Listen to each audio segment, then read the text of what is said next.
안녕하십니까. 김장훈 기자 TV의 김장훈 기자입니다. 정치 뉴스입니다.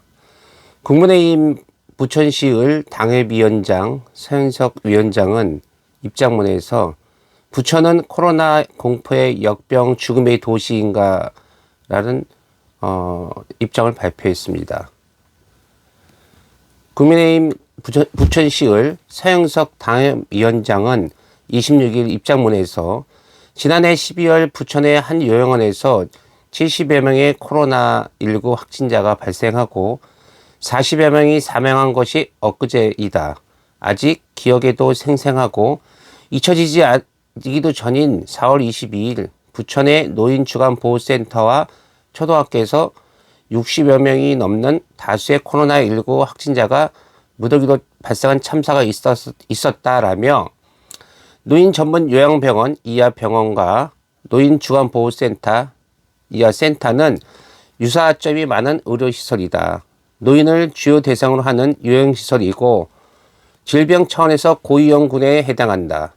다만 병원은 환자가 대부분 입원 형태이고 센터는 아침에 입소하여 저녁이면 퇴소하는 출퇴근식의 보호시설이라는 차이가 있다. 병원은 주로 종사자가 출퇴근하는 반면 센터는 종사자와 피보호자 모두 출퇴근 형식이라는 점이 상이하다. 형태나 환자의 차이는 보호와 방역의 대응 방식 차이가 분명 다르고 체계도 다를 것이다. 한 번 속인 사람은 나쁘지만 두 번 속으면 당한 사람이 더 바보다라는 말이 생각난다. 병원과 센터는 모두 부천시의 행정관리 범위에 포함되는 환자시설이다. 한 번의 호된 실현과 경험에도 불구하고 유사한 시설에서 거듭되는 긴급한 상황 가운데서 코로나19 확진자가 다량 발생한 것은 분명 매우 심각하다고 주장했습니다. 서 위원장은 또 부천시장과 공직자들은 시민의 생명과 안전에 대한 책임과 의무는 중요한 임무이고 주된 업무이다.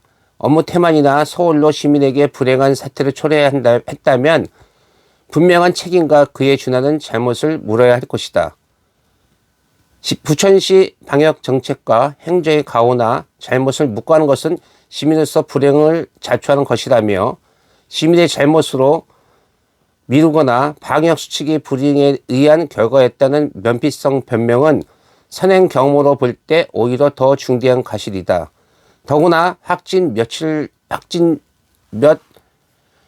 전 백신 접종이 있었다면 더욱 면밀한 관찰과 보호가 필요한 것은 기본 업무일 것이다.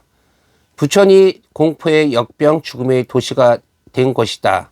이는 근본 부천시 코로나19 확진자 발생을 취재한 기자의 발언입니다. 현재까지 무려 2,200여 명이 넘는 확진자가 발생한 부천시의 역병 관리와 관리 체계의 심각성이 죽음의 도시와 같다는 것을 부천시장과 3천여 공직자가 어떻게 생각할지는 많은 의심을 낳게 한다. 한 달에 무려 100여 명 이상의 확진자가 발생했다면 역병 죽음의 도시라는 표현이 결코 과하지 않을 것이다 라고 주장했습니다. 서 위원장은 이어서 분명 시민을 위한 방역과 관리 감독의 책임자인 부천시장과 공직자들은 깊은 반성을 넘어 사태의 심각한 문제점을 냉정히 되돌아봐야 마땅하다. 근본 사태가 백신 접종이 했다는 것만으로 방심한 결과라면 역병 관리의 허점일 터인데 같은 실수를 범했다는 것은 그 책임과 업무의 심각함은 물론 부천시장과 공직자들의 업무 소홀과 방만에 대하여 시민으로서 결코 묵과할 수 없을 것이다. 연일 보도되는 부천시의 역병 발생 추이는 시민으로서 불안은 물론이고 부천시의 품격과도 직결되는 위신의 심대한 오점이다. 시민이 방역수칙을 준수하지 않아 발생했다면 부천시장과 공직자는 떳떳하고 면피가 될 수 있다는 안이한 발생이라면 더욱 용납할 수 없는 일이다. 부천시장과 공직자들은 예방적 차원에서 거듭된 이번 다수의 확진 사태를 면밀히 살피고 철저한 점검으로 대책 강구와 재발 방지를 부천시민으로서 간곡히 당부한다라고 대책 마련을 강조했습니다. 이상입니다.